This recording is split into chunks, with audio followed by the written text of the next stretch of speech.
Some really interesting results from a recent campaign that I've been running. We did Women's Intro to Strength Training, which is basically 4 free sessions over every Saturday for ladies to come in, learn how to strength train, that sort of thing. Totally free. Or obviously we're hoping that we can upsell them or get them involved in the community if they see the product and stuff like that. It crushed in the South Bay. So the idea was like, let's roll it out to Century City and see if we get the same results. And I'm looking at the results now in the back end of Meta, and this is super interesting stuff. So let's start with the ads. So when you look at both the ads, we just duplicated the exact same campaign, right? We did a graphic and then we did a video. And when you come over here and look at the results, in both cases for Century City and for the South Bay, the video absolutely smashed. Now you might think that that's obvious, but I've heard from other people that graphics, just images with text, perform a lot better when it comes to lead gen stuff, but that was not the case in this campaign.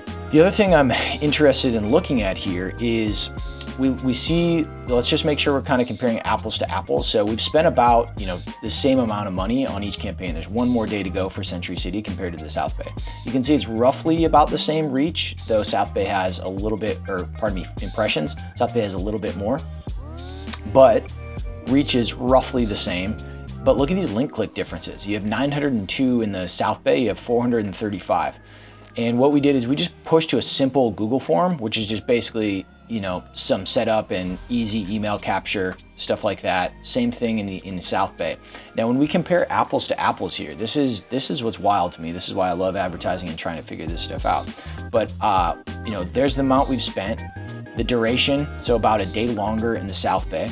The audience size, so this is what Meta estimates in terms of your total size for your addressable audience. It put the South Bay at 101,000 at the low end, and then it put Century City at 155,000. So before even starting this campaign, you're thinking, all right, Century City's got a bigger catchment area, so it might do better. You look at the estimated daily reach. Again, this is when Meta is setting this up in the beginning to give you an idea of where you're at. South Bay 1.7 thousand up to 5,000, and then 2.2 up to 6.4 thousand in Century City. Look at these estimated daily clicks, 23 to 67, 29 to 84. So all things on paper up to here make you think that Century City is going to be better.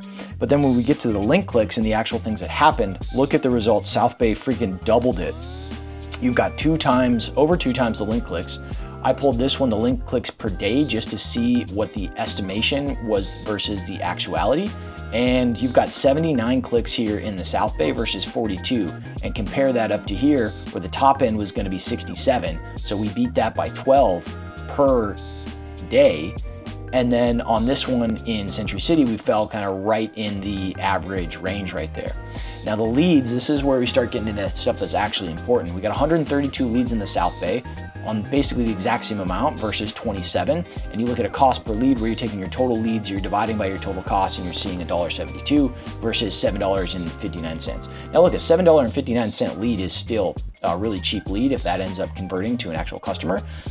But just on the campaign metric stuff, I was just kind of surprised, right? And this is the cool thing and the frustrating thing about advertising is you take the exact same campaign, all things the exact same. I didn't change any of the creative, I didn't change any of the back end stuff, and you run it in a different market and you have dramatically different results.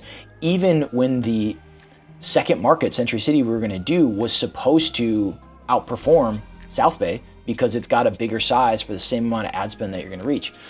Then when we get into this bottom part here, we're talking about shows and conversions. So this is where I'm seeing like, hey, how many of these leads actually came in to the session and actually showed up, right? If 0% show up in the South Bay, it doesn't matter. But we know because we're just finishing it in July that a decent amount of people actually showed up for this, but I'll get the final metrics when I dive into the South Bay and actually look at the numbers here. And then I'll compare the same thing to Century City, and shows and conversions are what we really care about, right? Because if we see at the end that 27 out of 27 of these people showed up and then converted into members or purchased something at Allegiant, that's going to be really the end thing that we actually care about. Where you might get lost and just talking about what we're looking at right now of the leads and the cost per lead. But this is just why it's important to kind of have an idea across your whole funnel of, where your campaigns are shaking out, but then knowing that, what really matters at the end of the day is what you want them to do, which is join as a member.